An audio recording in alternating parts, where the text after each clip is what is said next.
Hood Postman, City, Hood, Click. Let's go. Yeah, yeah. Lock the door on him. Lock the door on him. Hood Postman. Hood Postman.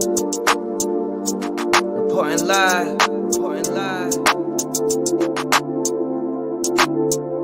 This the Hood Postman, come and check the program. You ain't from the streets, this is something you should know, man. Running from police, gotta grip the whip with both hands. Speeding down the interstate, please do not approach him. 40s in the fridge, got the caddy in the driveway. Get all out of my face, I don't wanna violate. Looked up in the mirror and I told myself, why wait? We took this shit worldwide, you only in 5 states. Came from the four corners with my 4 quarters. Showed them the style, then they stole on us. Times got wild, then they told on us. Dog, it was hard, but we had to keep it rolling. You ain't gotta ask, you know where to find me. I be in the back streets where it get grimy. It's just me and Mel, Rennie looking bride D. I be going hard till I'm in the 5 C's. Know the vibes. I'ma do it till I die. I ain't never switched sides, I ain't never had to tell a lie. Let's ride. Know the vibes. I'ma do it till I die. I ain't never switched sides, I ain't never told them up lie. Let's ride. Hood Postman. Hood Postman. Hood Postman. Hood Postman. Hood Postman. Hood Postman. Hood Postman. Hood Postman.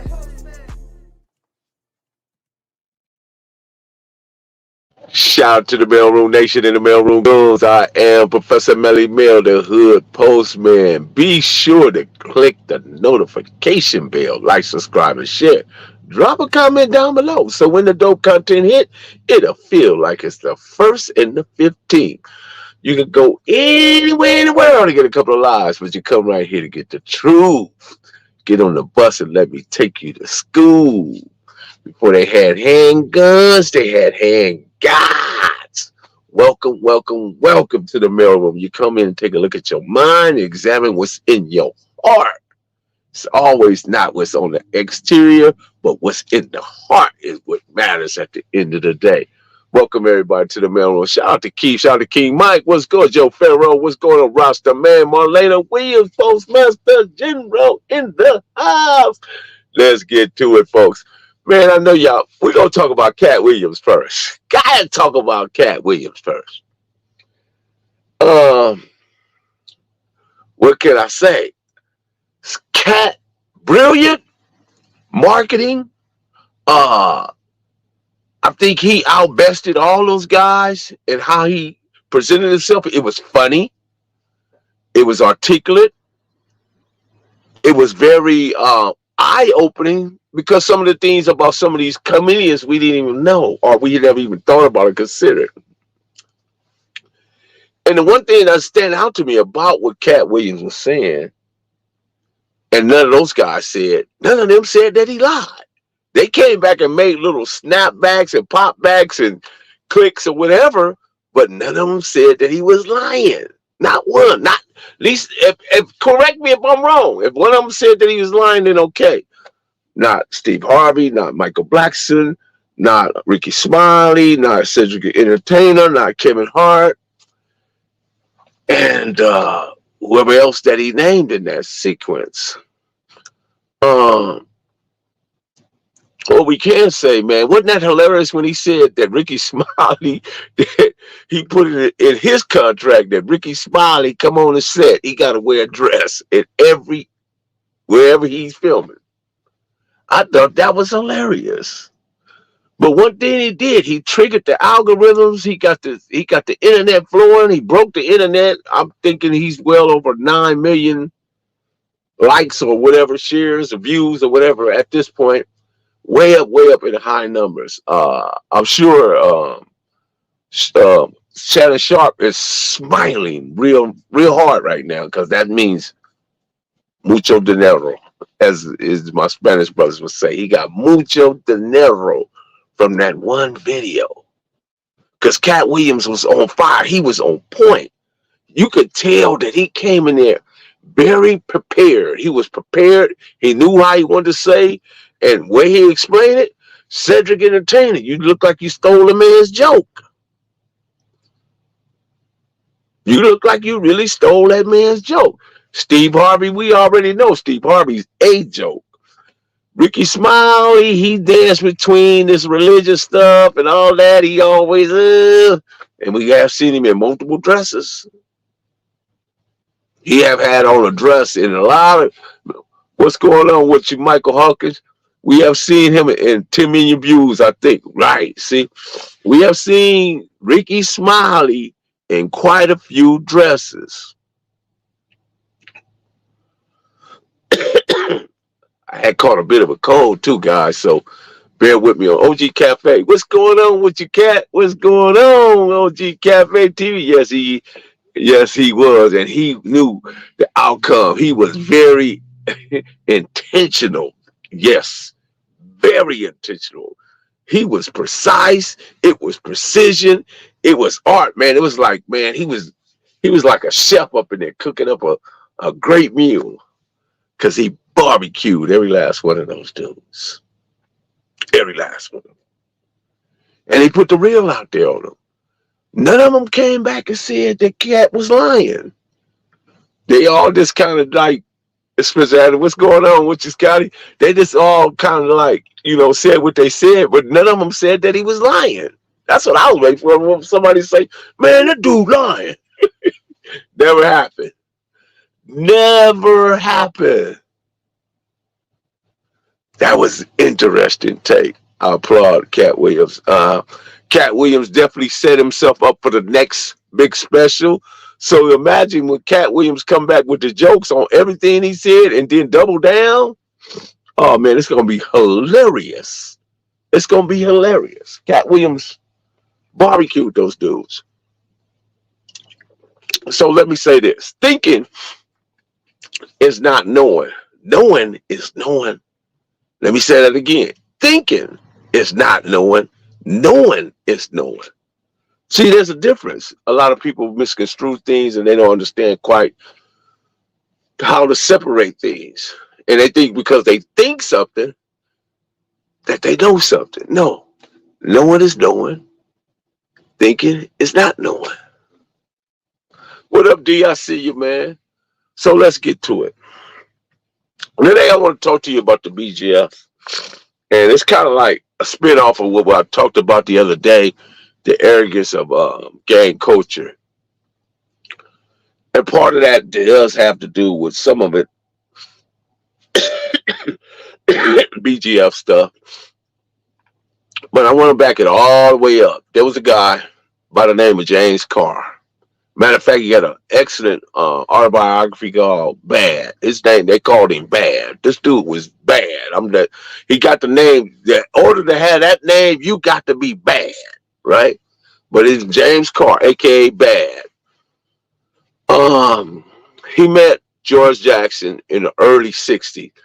But how he got to prison is that he burnt down. At first, he went to, I think, reform school or whatever they call it back then for youth. He burned down his whole school. He didn't like the school, so he burnt it down. They sent him off to reform school. He got in there, and he got to mess it up still, doing what he was doing, putting in that work. So finally, he made it to prison, where he met George Jackson. And they formed a group called the Wolf Pack. The Wolf Pack was the first vanguards for the black culture, for black people in the prison system. They were the Wolf Pack first, ever before they came to Black Guerrilla Family. So when they formed the Wolf Pack, they saw it was going, and then later on, they decided to change the name to Black Guerrilla Family. That's where you get the Rochelle McGee's, the John Crusades, the Frida Drungos, who were part of the Soledad Brothers, and the D.W. Nolans, and the Cleveland Efforts, and the Alvin Sweet Black Jug Miller. Those three, the D.W. Nolan and Cleveland and Sweet Black Jug Miller, were all gunned down in the Soledad exercise yard. So since the time of the beginning, let me say this, guys. I don't care if it's the police, the probation, the parole, anything that having to do with law enforcement has always corrections, always been weaponized to attack black people, plain and simple, because they see us as different. They don't see us as a human being, because if I cut a brown man, he's gonna bleed red. If I cut a yellow man, he's gonna bleed red. Cut a black man, he's gonna bleed red. White man is gonna it's all red. None of these people is gonna bleed any different. But somehow they think the exterior changes everything. So when that happens, excuse me, God, bear with me. I'm telling you, I'm at the end. I don't feel bad, but I still got this nasty cough. So some of the early recruits were Clifford Jefferson, better known as Death Row Jeff. Then you had Robert Canny, which his name was Slim, and Buford Beard, a guy that I knew, aka Motor. When I was in the federal prison, Buford used to sit right there on the 103rd off of Compton Avenue, right across from the library over there off 103rd, and he would write letters. He'd write letters to everywhere, anywhere, anybody in the system. And Marcelli happened to be one of those guys. And he would write to Marcelli, would let me read his letters.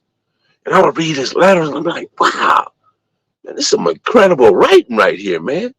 You know, it was like on France Fanon, the Wretched of the Earth level, and George Jackson, you know, blood in my eyes, or whatever the name of it, or some of that, you know, how that, if you ever read them books, you know that you possibly have to have a dictionary alongside that book to read that book. This is this level. So what happened, they had this guy, his name was Sheik Thompson. Sheik Thompson probably was one of the most fit guys in the whole prison system. I'm talking about a beast. He was a hog. Remember Big Hoop talked about him. These were the hogs. He said, these were the hogs. I said, no, what they did today? He said, no, these were the hogs. They were the hogs of the prison. Thank you, Rodney. I appreciate it. You got to deal with the Crip and Bloods by hands, G's. Yeah. Plus the Black Guerrilla family. Yes. Yes. Thank you, Rodney, for that. I appreciate it. Anybody who wants a question answered, do like Rodney Scott and send a cash app, send a super chat, super sticker, $1, $2, $3, $4, $5, whatever you got. Send it, and I'll gladly answer your questions. So anyway, this Sheik Thompson dude was so in shape. You remember Slim was 30 years old, and Buford Beard, which is Motor, was 29. But this dude, Sheik Thompson, was 45. But he was one of them dudes that just, for whatever reason, just went against the grain. You know, you got people that just, you can't explain it, you don't understand it, they just go against the grain. It's sort of like when you think about Nat Turner. There was individuals that Nat Turner had to take out. He had to get rid of them, cut their throat, shoot them, or whatever he had to do, because they would have ruined the bigger picture. The bigger picture was letting these people that you would no longer be under their tyranny. No longer will you be able to victimize me and do what you want to do with me. Have your way with me. So part of what formulated the Black Guerrilla family and the Wolfpack was what Staff was doing, because Staff is always sided with the Aryan brothers because they were white officers. So they gave them knives, they gave them whatever they needed. During this time, our Hispanic brothers, our Mexican brothers, they wasn't at war with us. They were still trying to figure their thing out. And actually, one of them, I can't think of his name, was actually him and George went at the Staff together. So that's what they did. They went after the Staff. So a lot of their beefs A lot of their beefs, anytime television, shout out to you, man. Appreciate you. A lot of their beefs were characterized by prison officials as having um this this this blatant disrespect and disregard for authority.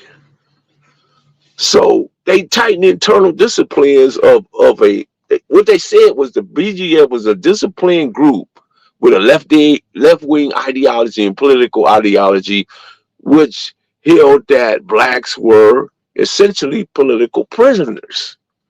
This is what the ideology of the BGF was, which the BGF which held ties to Black Panthers. They had ties to Black Panthers, the Civil Liberation Army, and other subgroups that were outside of the prison system.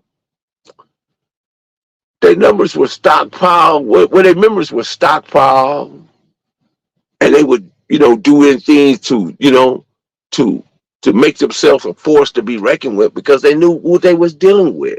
You know, they learned quickly to control cell blocks, and they just, ran their show. But authorities learned that these were some different type of people because now you got them speaking Swahili. You got them learning and reading and writing essays, strengthening their numbers. During this time, the BGF probably had estimated numbers about, think about, this is about the 60s and 70s. They only had about 400 members in a California prison and probably 200 outside of prison. So their biggest numbers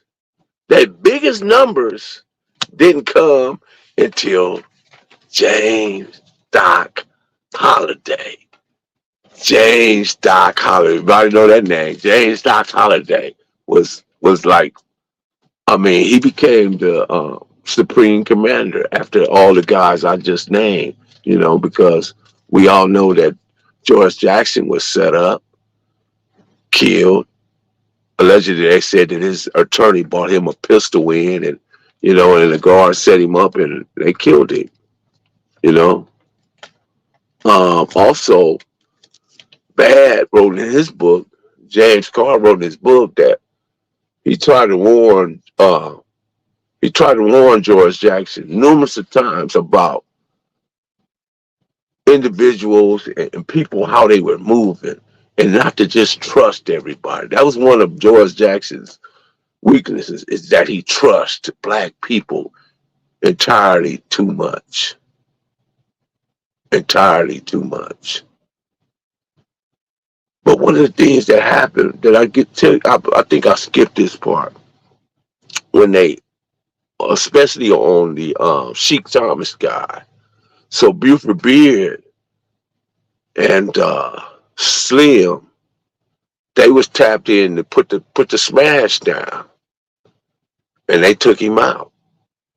Took him out right up under the gun collar, got shot and everything. Just one of those unforeseen things that where you find some people that just don't want to get with the program.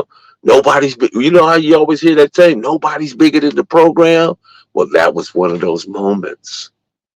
Sheik Thomas had to go. Sheik Thomas was so in shape, he used to push one of them push mowers in motor yard. The push mower, not the guy with the motor, the ones you just all manpower. All manpower, just back and forth all day long, doing what he had to do. A lot of times you can't trust your own relatives. Shout out to Bam. And that's true. So in the early 80s, law enforcement had become increasingly concerned about the growing presence of the Black Guerrilla family. It was a prison gang at this time. But remember, it was a political group. They never called themselves a prison gang. They was a political ideology they studied. Even the guy, Hugo Purnell, I think he was from Grenadian. He was a Grenadian. He was Black, but he was Grenadian. You know how some of the people over there from miners, they'll say, oh, brother, I'm not black, but they do all that. Not him. He was with it. He was with us. Eventually, he lost his life. You know. So South Central Los Angeles at this time had become in the '80s had become very, very high into the market of drugs. So at this point in the 1980s, remember when I told you when I did the thing about the arrogance of gang culture in prison, James Holiday used that instance to grow the BGF to over 1,500. They grew more. They grew the biggest numbers of members during Doc Holliday's era than any other period. Doc had became the man. He was the supreme commander. He had Donald DeFreeze, who was the CQ. He was supreme commander of the Seminolese Liberation Army, SLA, who was out there robbing banks with Patty Hearst. They was all part of that same circle, regardless of what they called it. They was all supreme. So, you know, they had, put their hand in a lucrative business, the cocaine trade. That was in the Watts area. They was in the Pasadena area. That's when Ray Browning out of Pasadena got involved. And they became really, really large because they was making a lot of money. And anytime you making money, you won't have no problem getting soldiers. You won't have no problem getting soldiers. So, but you got to understand that. So, what kind of soldiers are you getting? Are they quality, or are they just people that's standing around, taking a room, taking up airspace, breathing in airspace that you shouldn't even that they shouldn't even be in? You know. So part of their strategies was connecting to housing projects, and one of the people that they sent out there to do that was Michael DeRoe, Andrew Matthews, and Herman Coleman. They had the Nickerson Gardens, and the other guys had Pasadena, and they had people in the Jordan Downs and people in the Imperial Courts. So the BGF was moving. It was moving, but they didn't fathom that they would become targets of the COINTELPRO. Because I guess they felt like they was operating from prison because the brain trust was in prison. All the guys that was on top was in prison. Did they try to absorb it? Once again, bro, if you want a question, ask, super chat, or send $1 or two, man. That's just the way this program going now. I appreciate that. But yeah, because it only really throws me off when I stop and have to answer it. So if I do that, I should at least get $1 or two for it. So the BGF attempts to establish itself in the drug trafficking market, the Nickerson Gardens, the residents, and the parole agency and the police departments, the LAPD, the sheriff department, COINTELPRO. Now they start zeroing in on these individuals and finding out what they was in, and a lot of things were occurring. And part of their recruitment is when they went after the Crips, they went after the Pyros. Some of their biggest recruits was actually Bloods, because the Bloods were so outnumbered in prison. They were so outnumbered in prison, it was really easy for them to become BGF. Or they had a reason to become BGF. Let me say that. They had a reason because they were so outnumbered. So some of the early Crips that went in, like in the 72 to 73, and they went into San Quentin, where a lot of them, because when did George die? In 1970? You get killed in 70? So you got to understand that ideology was still present when those young Crips arrived. And they probably didn't fathom listening to the literature and being part of whatever the movement was, but I feel that some of them had to accept it. There was no getting around it.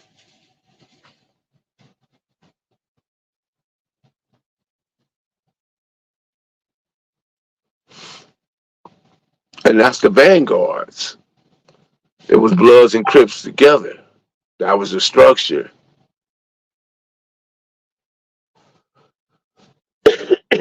So you had to know that these individuals were very calculated, and they was on a mission, and they. Just think about the original Black Panthers and the original BGF. They were all very high functional individuals. And I'm gonna go back to James Carr. James Carr was a mathematical genius, aka bad. He was a mathematical genius. He was so good at manipulation and propaganda that he manipulated the state to let him out of prison.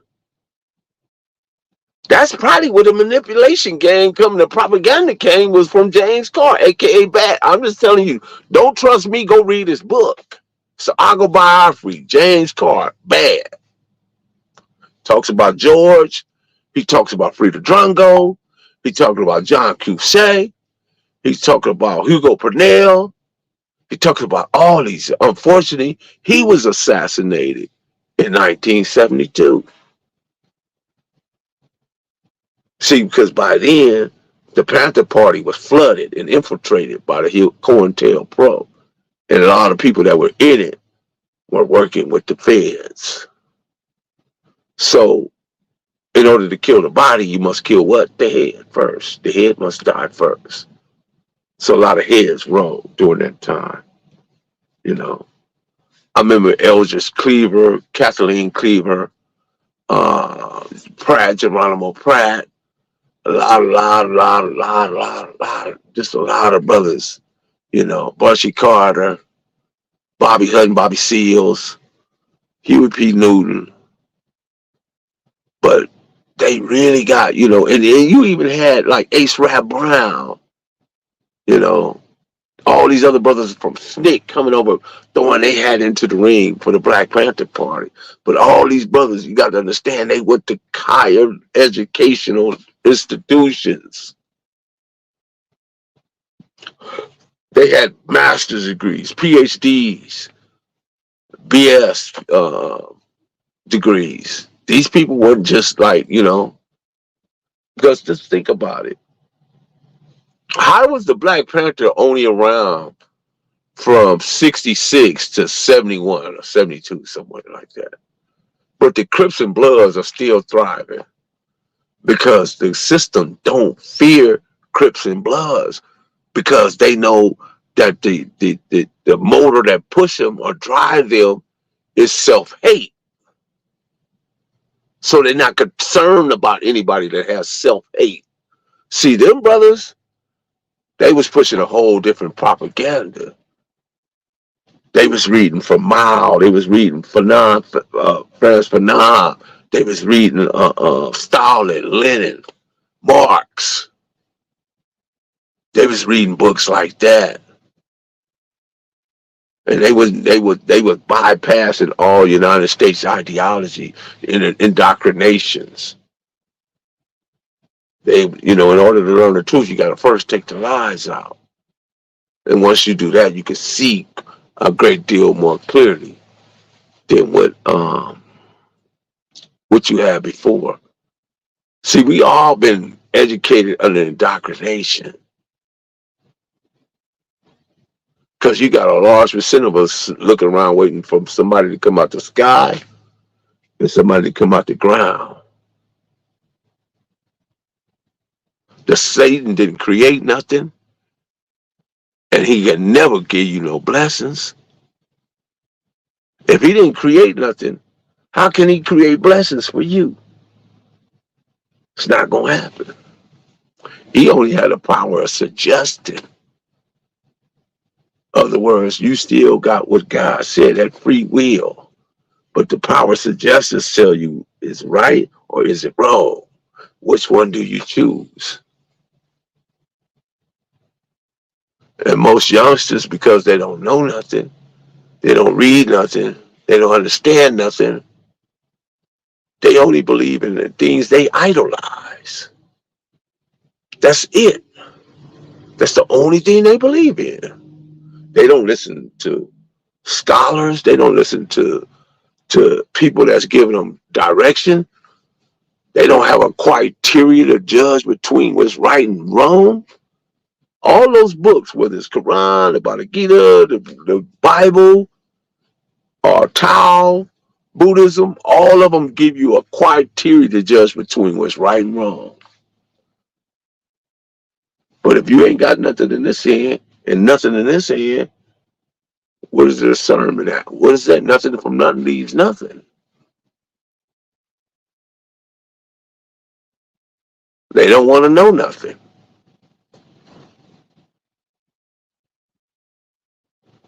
So once again, the BGF numbers grew bigger than any other time under Doc Holliday. That's because Doc Holliday was connected to Ray Ray Brown and all the McFaddens and all the people out of Pasadena that had now joined into the cocaine trade.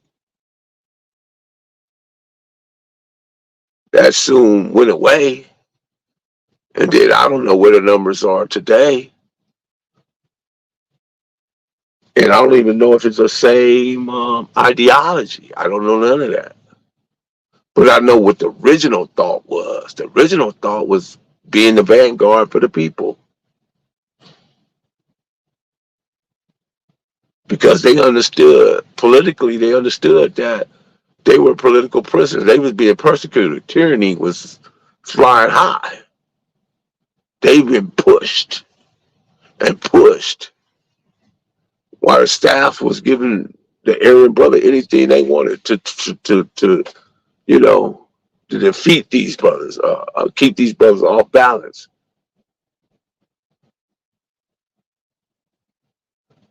The Crips took a negative path, each other. So goes community revolutions and progress, community revolution. Yeah, that's, I mean, I hear that all the time, but to me, Rodney, to be honest with you, it's just hogwash. It's hogwash. Because you don't see nobody implementing that, nobody demonstrating that, nobody exercising that. I saw the brother today, 16 in life, and he was talking about what he said. He said that black people are the black people's worst enemy. But my question to him, what are you going to do about it? If you know that, what are you going to do about it? See, it's easy to point out faults. Because look at it, I point one finger, look at it, I got three more pointed back at me. It's easy to do that. But want for your brother what you want for yourself. Is that so difficult? Is that too much to ask?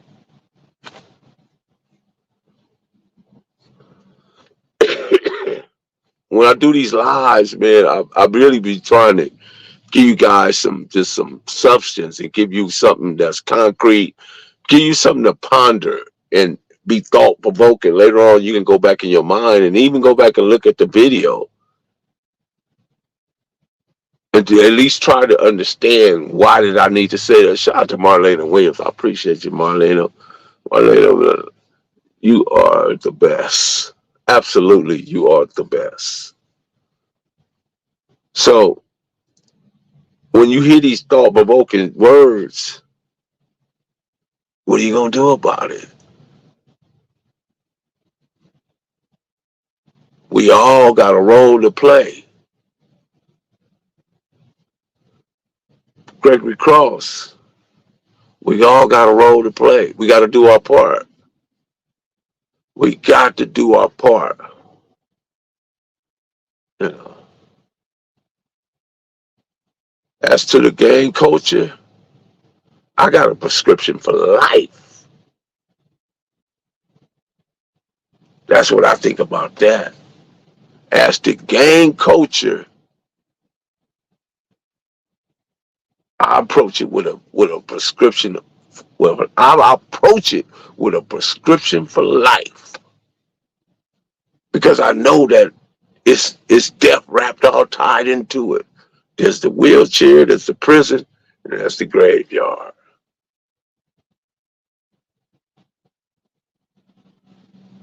And it's shocking and amazing. Well, not amazing, just shocking. And I'm always taken back that old men in their 60s will get mad about a blue and get mad about the red. I go through this daily for somebody. They don't like what Rolo said, or they don't like what Bright Dog said, or they don't like it. Yeah, but if you focusing on your life, if you focus on your life and building your life and building that foundation, you don't have no time to look and see what's on the side of you, because you not ain't going north. You pumping. You going straight.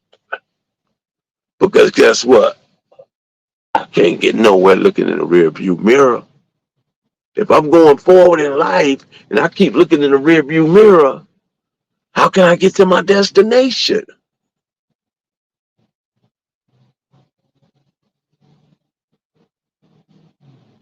Can't get to your destination like that. And most of the people that's talking are just sidewalk critics. They don't qualify to tell you anything because they don't write. No one is not thinking. No one is knowing. In order to know something, you have to study something. You have to have data, facts, statistics, statements of facts. Shout out to D.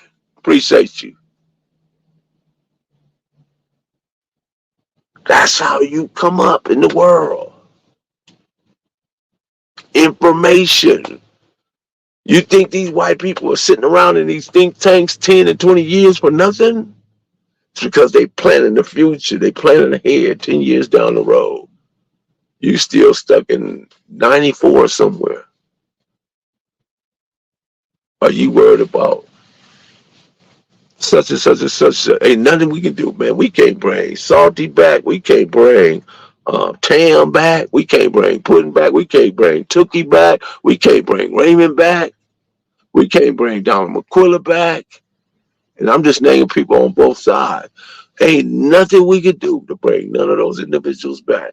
But yet our kids are out here fighting for something they have no idea or no clue about. It's astonishing to me.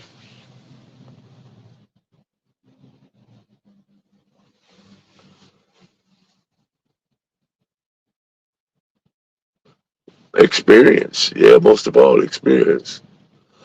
But, that's my take on it. I still love Cat Williams, though. On the human side, guys, I love Cat Williams. Cat Williams is my favorite. Cat Williams, Corey Holcomb. Man, Cat Williams said that Earthquake can't be on TV show because he can't read and write.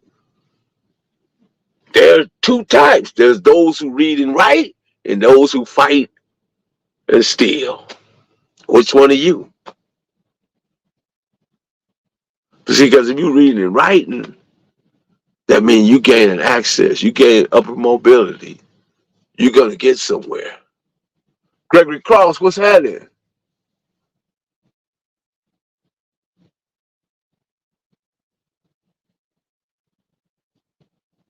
That's right.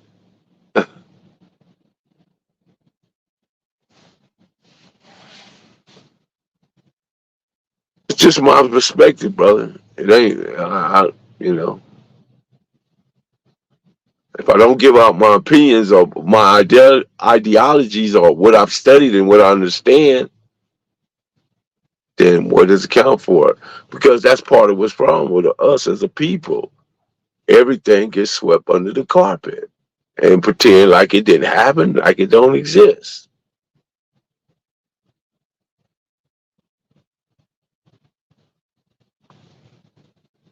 You know,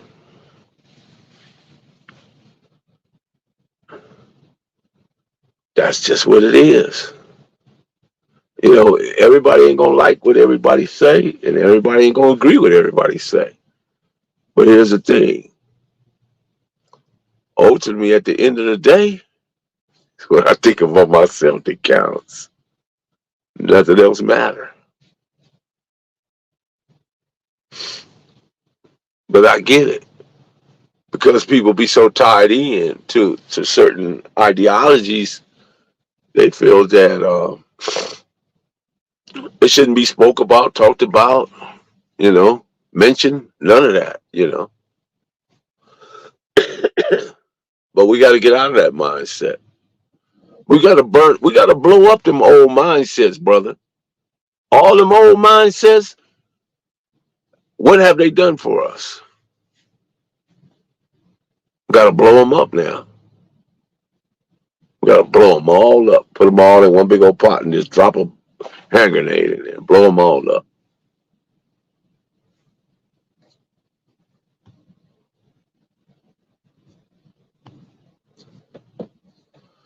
But yeah, getting back to Cat Williams. I think Cat Williams lit the internet up today. He man, super viral, super viral. And I know people is gonna be, jumping on it, clipping it. I took a clip out of it, especially we talked about P. Diddy. That was, oh man. Oh no. Wow. Now you got the gang complaining about PJ. Nicaragua. Nicaragua. Okay. Got it. I knew he was from one of them places over there. I wasn't for sure. What I say, Grenada? Nicaragua. There you go. Thank you for that correction, brother. The Epstein list. Peace to the chat.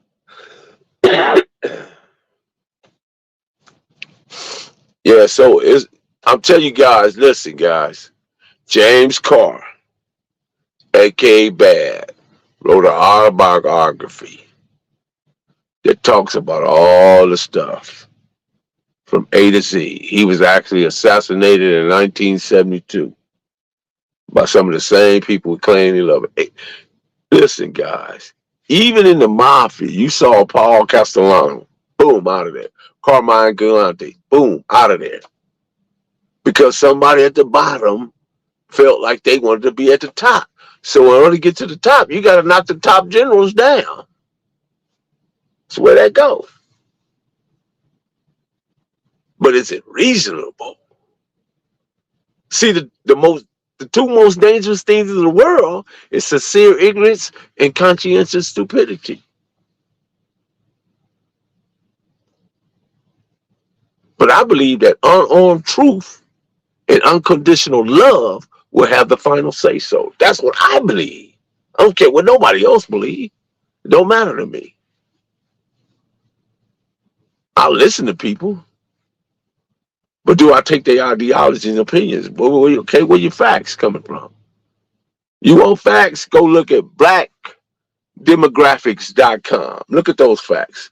13% of the population, yet we make up more than 44% of the prison. 13% population again, yet we only have 2.1% of the wealth. We should have 13% of the wealth. You understand? If we make up 13% of the population, there should be only 13% of black people in prison. If we make up 13% of the population, we should have 13% of the wealth in this country. See, but we're not focused on that. We focus on blue and red, cousin blood. I didn't like the way he looked at me. He talked to me wrong. He talked to me bad. But how far do you get with it? None of that stuff right there is negotiable. You can't take it to no financial institution and use it as a negotiable tool. None of it. Now, what you can is hone your skills, figure out your life, and the path you want to travel. There are many maps in this life. Pick one. Put some time and energy and figure it out. You can't run a business if you ain't never studied business. What you think? Everybody just get lucky and get rich just because you think you got some money or you get some money, you can run a business. You don't know nothing about the business. It ain't gonna go nowhere. It's not gonna do nothing. Learn the business, then put your money into it, not the other way around.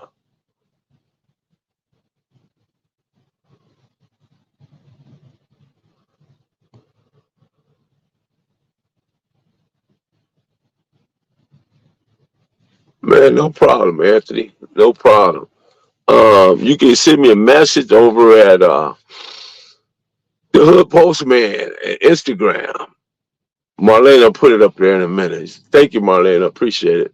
You can send me a message over there, brother. I mean, see, we need to teach our kids finance. We need to teach them how to be entrepreneurs, sustain themselves, build them up.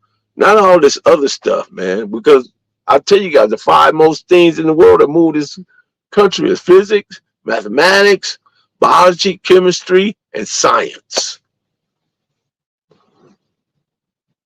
If you know something about all five of them things, the rest of that stuff is irrelevant. Of course, you got to read and write. But like I said, you either read and write or you fighting still. Which one are you?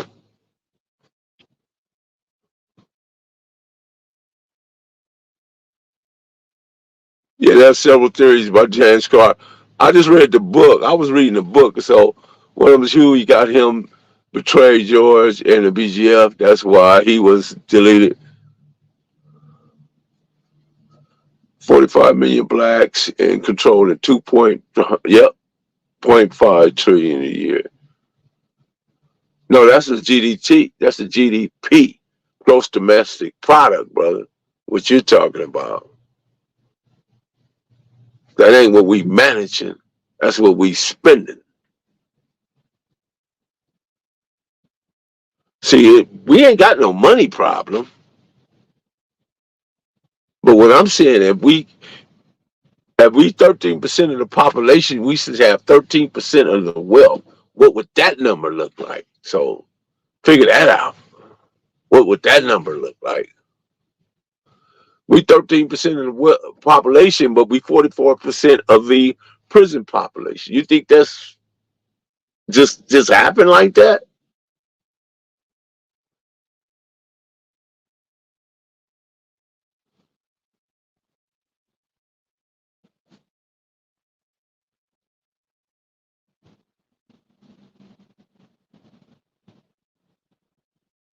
George was a very unique individual.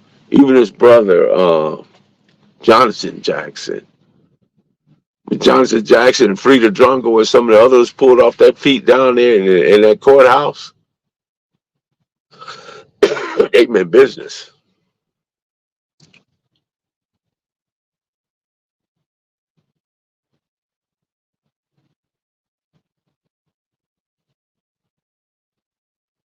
Right on, man. Shout out to SAG, man. Shout him out, man. But anyway, guys, I'm like I said, I'm a little under the weather, so I'm gonna go ahead. I'll push myself to get on here today because I did not want to get on here. Appreciate you, Bam. Appreciate you, Key. Appreciate your calls, the boss, Yeshua. Appreciate you, Marlene William, Postmaster General, Mano, Anthony Jackson, of course, and everybody else that jumped on here tonight. I appreciate all you guys. Be sure to click the notification bell, press the thumbs up on the way out, man. Till the next time, and hopefully I'm feeling a lot better than what I am today. We're going to do something great, grand, and big. Always. Let's go. Proof of grind all the time, baby. Yeah. Cali Finest, baby. Proof of grind all the time. Music money. Got a dollar sign. Hub City. I'm a street nigga, streets fuck with me. I'ma keep pushing products till the fans get me. It's guap off top, diamond Cartier. That nigga wall won't give a broke bitch the time of day. They see me climbing, they see me shining. That's hard work, proof of grinding. New money got me tipping in that 550. I leave bad man and I'm so pretty. I got that tech with me, that's my hater sprayer. Go big, grind now, nigga, play later. What can I say? I'm addicted to this paper stacking, and I don't talk about it, I just make it happen. Word on the block is that the shit go. Bricks for the low. Marlon Williams, go ahead and lock the door because we are gone.